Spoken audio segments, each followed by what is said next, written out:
Hey, it's Chris, Liege Games. Now, let's do something different. Let's talk about Kickstarters, right? No, let's talk about one of the biggest trends that I have seen over the last, year or two on Kickstarter, and that is the mythical all-in. Now, this ties into the previous video that I talked about a little bit, going into the expansion side of things. This takes that concept and sort of expounds on it and ties in directly, because what are we seeing with those all-ins? We're seeing tons and tons of just a massive plethora of expansions to go into that box. Now, the tricky thing is, when we're talking all-ins, there's also become delineations as well from that side of things. Is it the all-in all-in? Or is it the all-in sort of all-in?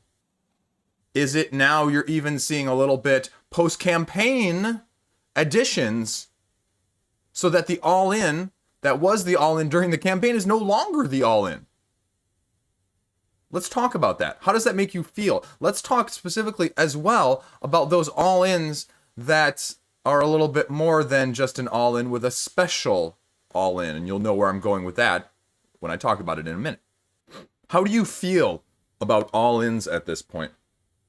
I think the one thing you can say with absolute certainty, the only thing I can say as not a statement of opinion in this video, but a statement of fact, is that the all-in has definitely gone up, jacked up in price-wise over the last 1 to 2 to 3 years.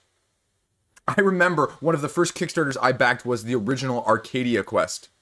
Getting all in there, it was like $150 or something. I was terrified about that. Now, someone says to you that you're going to get a pledge for $150, you go, oh yeah, where is the other 2/3 of the all-in, right? Because that is somewhat the ridiculous nature of things in a both humorous, a serious, interested, but also unappealing side of things at the same time. Because we are grossly seeing that happen. Now, this is a whole nother video in and of itself, but is the all-in tied with the perception of replayability and value? Well, it definitely is, but I'm not going to cover that in much detail in this video. That's a whole other can of worms.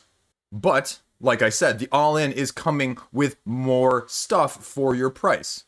Wild Ascent, I think just the not all-in was additional like 5 boxes for Levon Rising with everything you're getting there. ISS Vanguard. Look at Marvel United. Now, you have heard me, if you've watched my other videos, if you've heard me talk about things, I am sometimes an all-in person.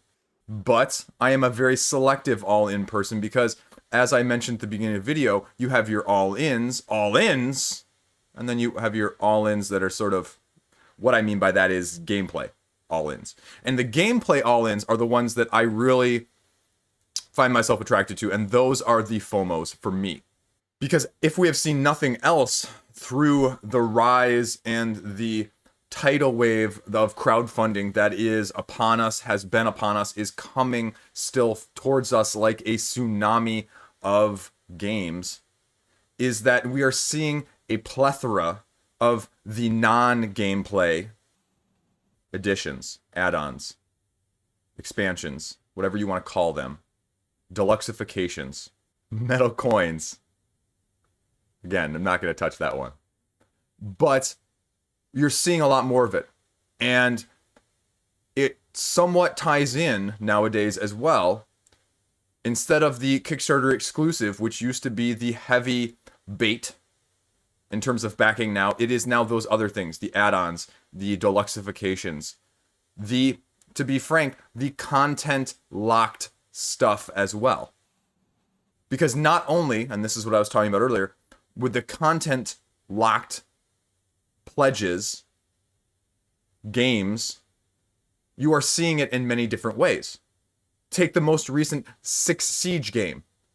They content-locked skins in with a game, skins for a virtual game in with the board game that you could just not get without. How do you feel about that? especially if you're someone like myself who is never going to use those, ever. And there is not really, as far as I'm aware, great resaleability on it. It's not like I can just get it and flip it like you, say, could do with aforementioned metal coins. And then you run into the other content pledge locks. Things like what they did with Darkest Dungeon from Mythic, where they're adding stretch goals now not just as additional content, but content that you are only getting for free if you get that expansion. Tying it in back to the beginning about the expansion issue.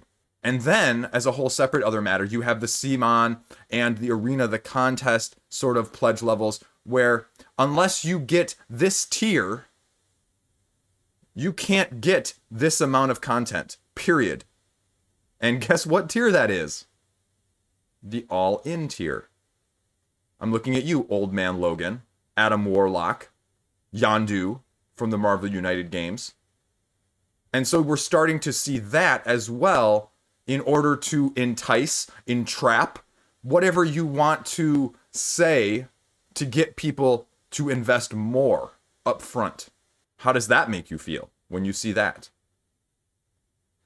Would you rather see some of that content locked pledge material available at a premium, say 2 or 3 times the price, but maybe you can get it at a lower tier? Now that would be an interesting concept. That would be an interesting experiment in marketing.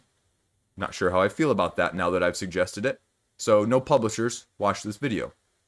But regardless, there is a heavy lean towards that, especially from a marketing standpoint. We have seen it already this year extensively, whether or not you choose to recognize it as a push from that side of things. Primal, right away, all in.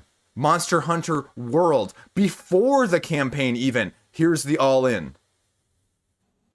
Storm Sunder, adding extra stuff beyond extra stuff in the Pledge Manager for the beyond all in, essentially. Gamefound in particular being a little bit more notorious in my mind as of late, just with covering all of the big name projects and the big pledge level projects on there.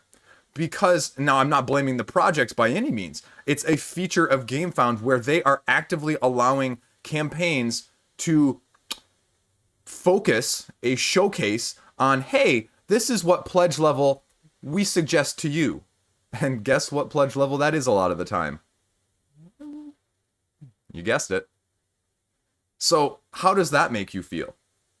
Is that too much marketing? Is that too much push towards that? Is it about right? Do you still feel like you're getting a good discount, a good value on the all-in? Or has how you look at the all-in significantly changed, not only over time, but over price points, as well as over the maturity of your collection? I know mine has. I've gotten away from it strongly. It feels strange every time I do it. And the temptation is always there. It always feels like it's dragging me back in. What do you think?